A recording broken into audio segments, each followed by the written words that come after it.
treason, sedition, rebellion. This is the heritage of the American patriot. Those revolutionaries who stood on principle to fight against tyranny no matter the cost. And that spirit lives strong today in the activists and freedom fighters who fight against the authoritarian state. Each in their own way, each with their own mission, united for the cause had of the freedom. idea to run on a platform of fuck the police prior to actually winning the primary. I mean, AOC is a drama queen and she's full of shit. They said, you don't get to tell us no, we're the state health department, and I said, hell no. You brought a freaking guillotine.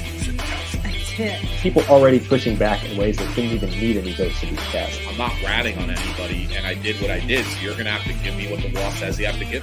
You want to make the world a better place? Have some babies and raise them to not be stupid. Hope I don't get canceled. Talk to you. These are the people whose stories I'm here to share. I'm Justin O'Donnell, and this is Subversive. Man, governments are not going to like this shit.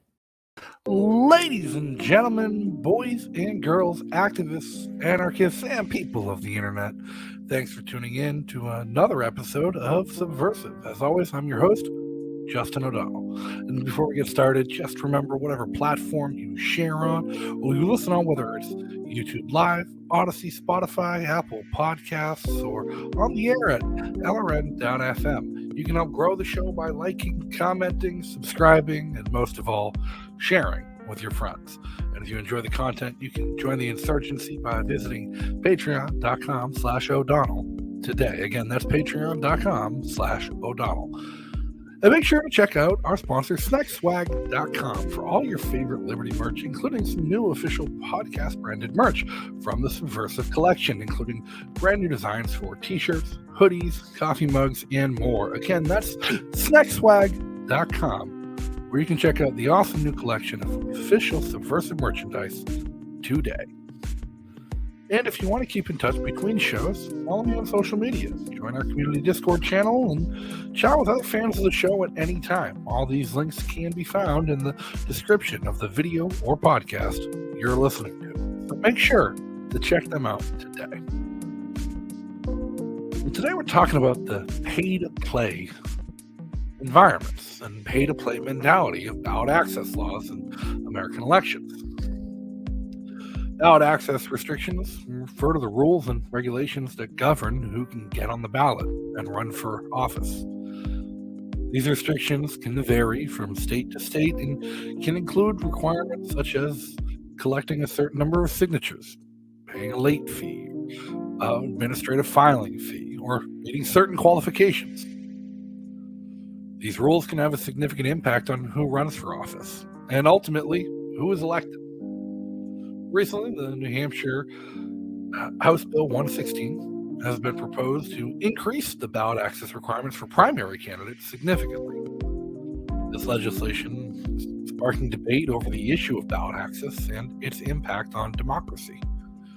In this discussion, we'll delve into the complex issue of ballot access restrictions and examine the arguments against increasing these requirements and the potential consequences of this legislation and the broader implications of ballot access restrictions on the democratic process.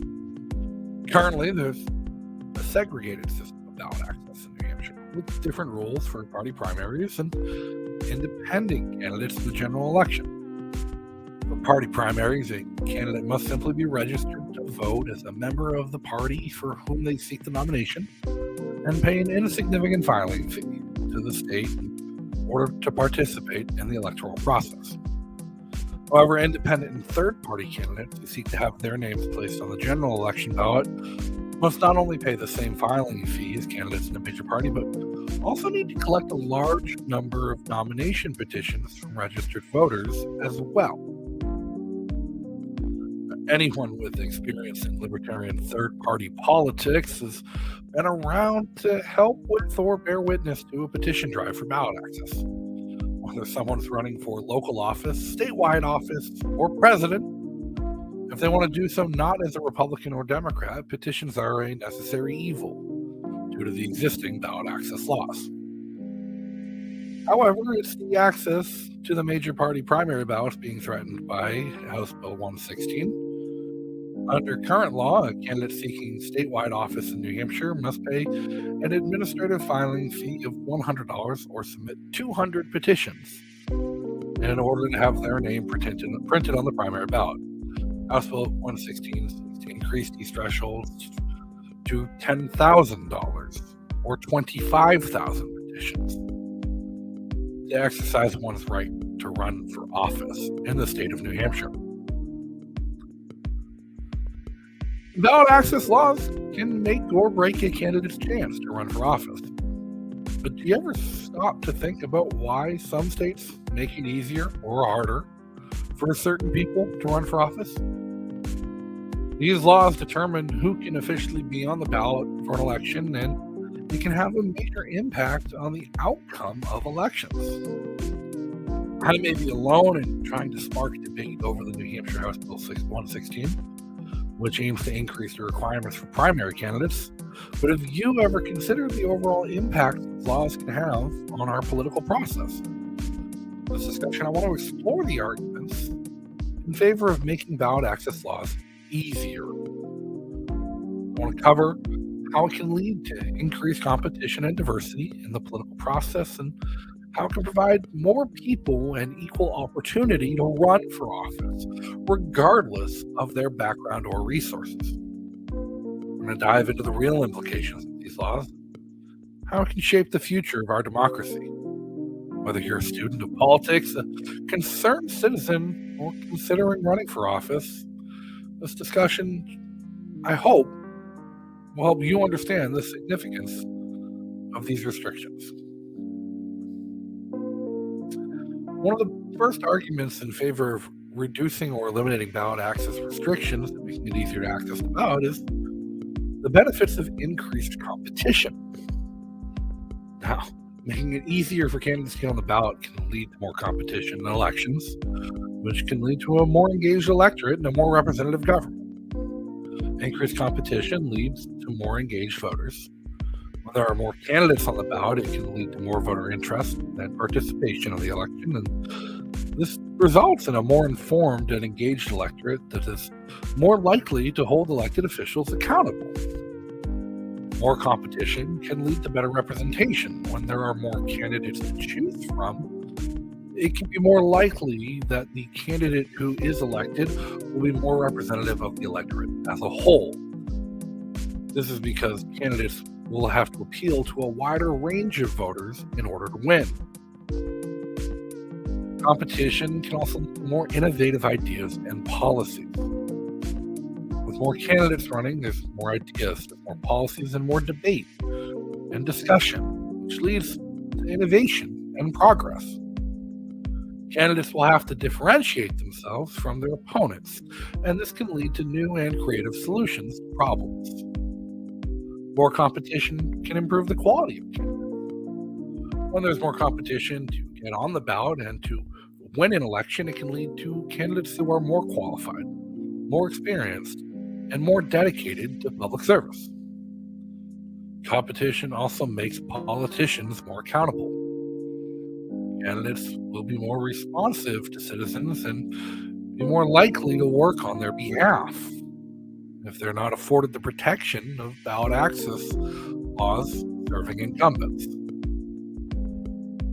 By allowing more candidates to participate, it can give the opportunity for alternative voices, parties, and ideologies to be heard, to hopefully have a chance to win.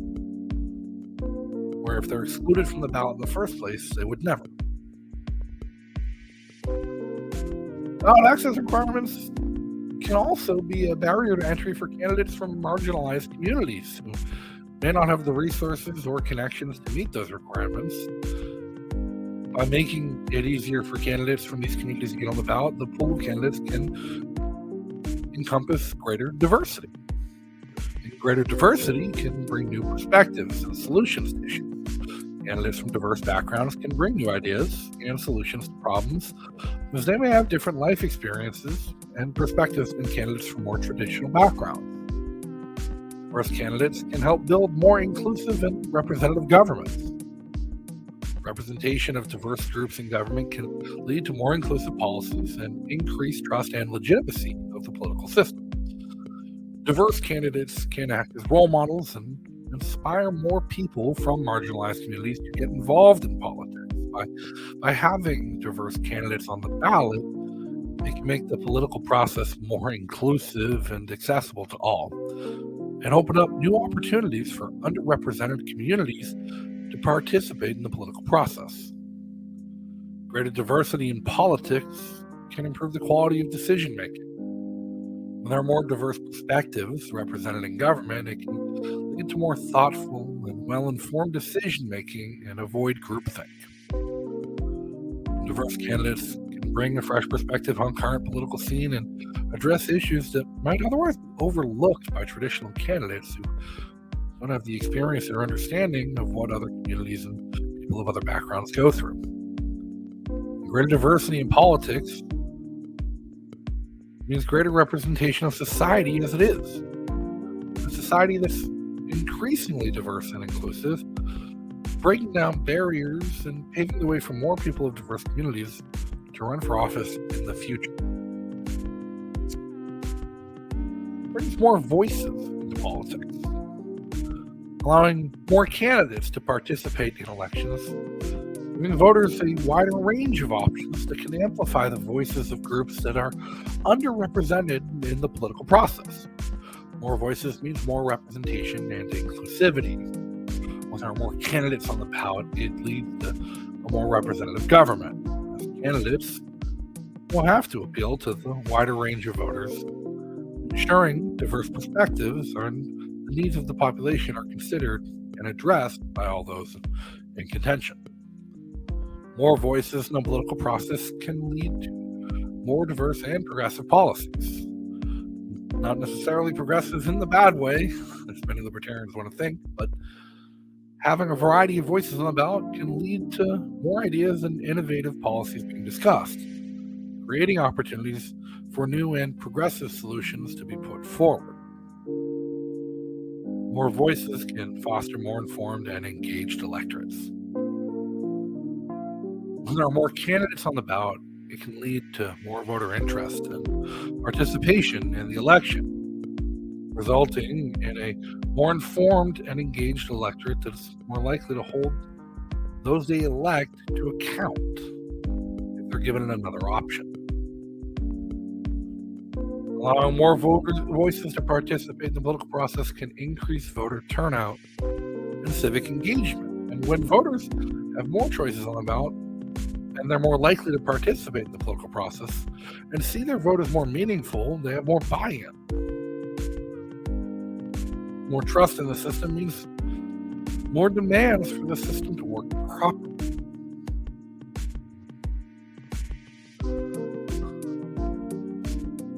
More voices can lead to a more civil and productive political discourse. With more candidates on the ballot, more opportunities for constructive political discourses, candidates have to engage with a wider range of political ideologies and perspectives.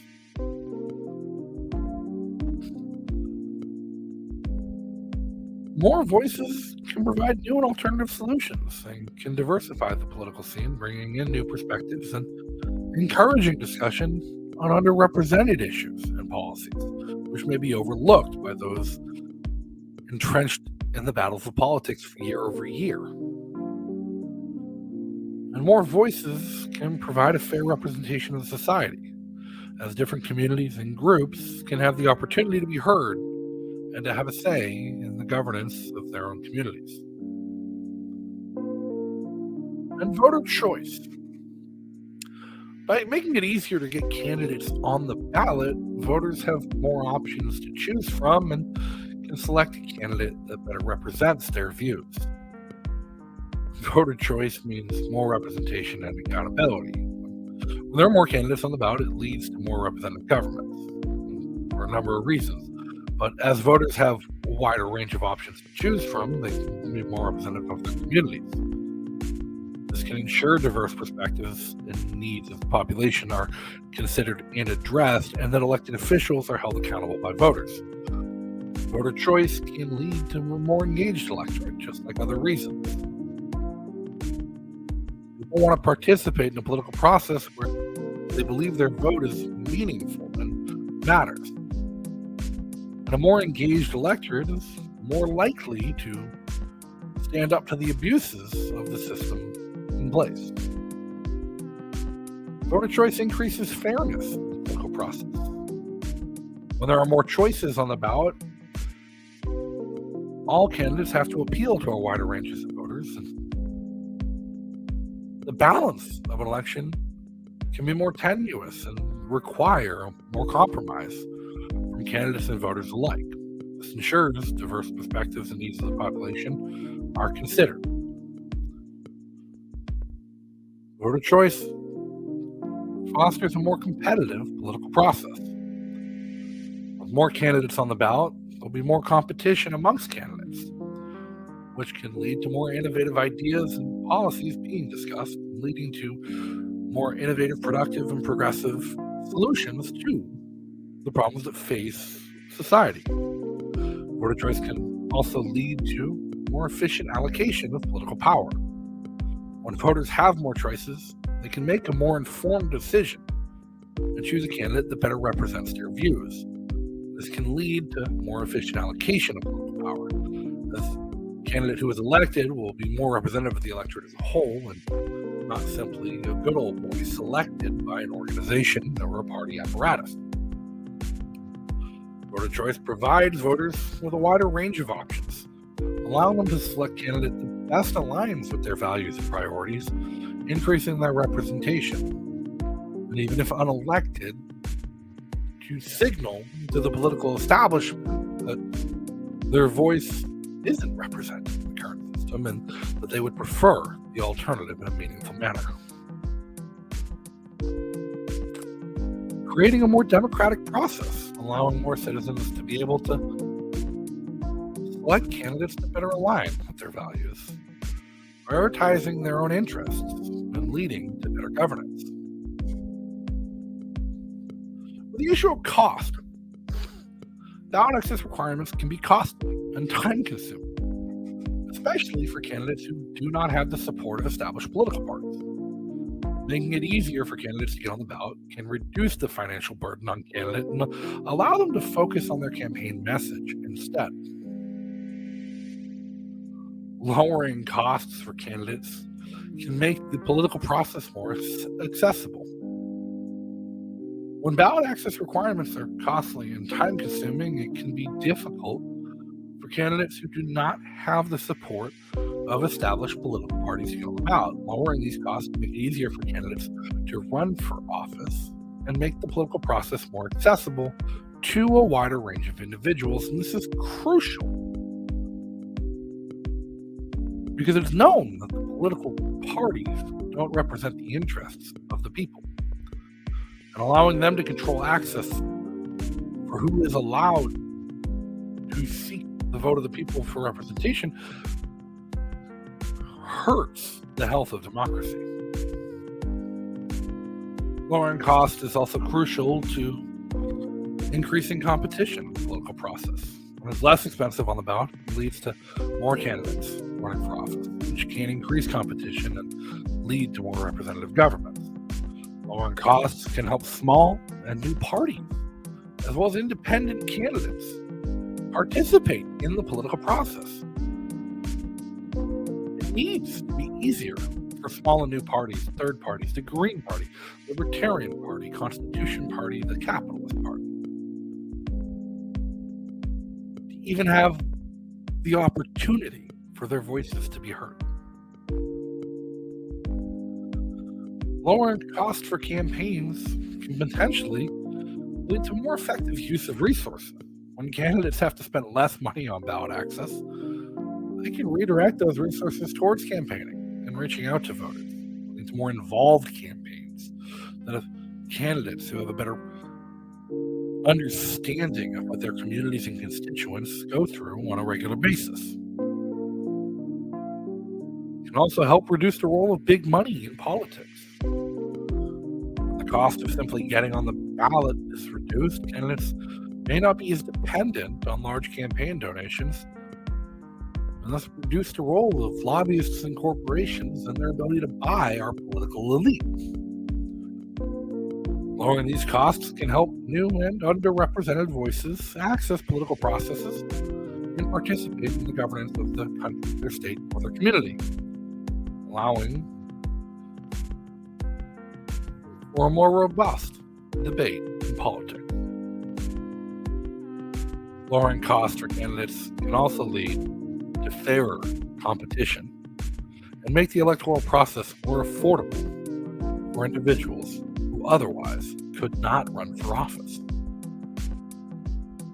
On a matter of fairness, being hard to get on the ballot results in candidates who would otherwise be able to win an election losing the race simply because they did not have the resources to get on the ballot. Making the access to the ballot easier would result in a more fair electoral process. Could lead to ballot access requirements being a barrier to entry for some candidates, particularly those who do not have resources or connections to meet those requirements. Making it easier for candidates to get on the ballot can ensure that the political process is open and inclusive to all. Easier ballot access can lead to more competitive elections. When it's easier to get candidates on the ballot, there may be more candidates running for office, which leads to more competitive elections, increases the chances of a more representative government, and ensure that elected officials are held accountable. Easier ballot access can increase voter choice. We discussed the benefits of voter choice already extensively. And making ballot access easier can help candidates who are not supported by established parties to participate in the political process. The requirements can be particularly difficult for candidates who are not supported by the establishment parties, who don't have the benefit of incumbency, who don't have fundraising apparatuses that can leverage millions of dollars in corporate donations, making it harder for them to just get on the ballot and challenge the status quo of establishment parties and mainstream media. Making it easier for these candidates to participate in the political process can ensure a more inclusive and representative political process. Easier ballot access promotes fairness in the political process, ensuring that all qualified candidates, regardless of their resources and connections, have an equal opportunity to get on the ballot and compete in an election. Making ballot access easier can help increase the representation of underrepresented groups, new parties, and those who aren't afforded the privilege of wealth and position and an incumbency in the political system that exists. Fairer and more efficient elections and more diverse allocations of power can reinstill voter faith in electoral systems, making candidates appeal to a wider range of voters by giving voters a wider range of candidates. It is important to note, though, while many people do support making ballot access easier, there are some concerns about potential for frivolous candidates or sore loser candidates that can quote-unquote harm the political process.